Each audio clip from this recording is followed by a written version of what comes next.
Now I call upon Mr. Akil Malik to move the amendment. Substitution of Section 4 Act of 1973. In the said Act, for Section 4, the following shall be substituted, namely, Board. The general direction and the administration of the corporation shall vest in a board consisting of a person to be appointed by the federal government from amongst of the independent members, chairman, secretary of the division concerned, or in his absence, his nominee not below the rank of an officer in BPS 20 or equivalent member, additional foreign secretary, or in the absence, his nominee not below the rank of an officer in BPS 20 or equivalent member,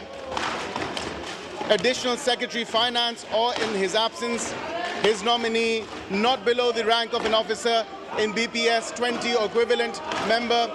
Director General Inter-Services Public Relations ISPR, or in his absence, his nominee not below the rank of an officer in BPS 20 or equivalent member, Managing Director, Pakistan Television Corporation, or in his absence, his nominee not below the rank of an officer in BPS 20 or equivalent member, Director General member cum secretary, a representative of the Interior Division not below the rank of an officer in BPS 20 or equivalent member, 9 eminent independent members to be appointed by the federal government, including not less than 1 from each province, Islamabad Capital Territory, Gilgit-Baltistan, and Azad and Jammu and Kashmir members. The members other than ex officio members shall hold office for a term of 3 years and shall be eligible for reappointment, but in no case for more than 2 consecutive terms,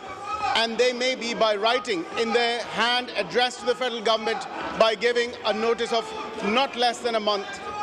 resign their offices, provided that the resignation shall not take effect until it has been accepted by the federal government. In particular, and without prejudice to the generality of the provisions of subsection, the board shall have full powers with regards to the preparation of the annual revenue budget of the corporation and approval of the budget and expenditure not included in its annual budget for capital and development expenditure, the formulation and implementation of all programs and policies, and the making of plans for infrastructural and technological development within the country and for promotion of the corporation's interests abroad.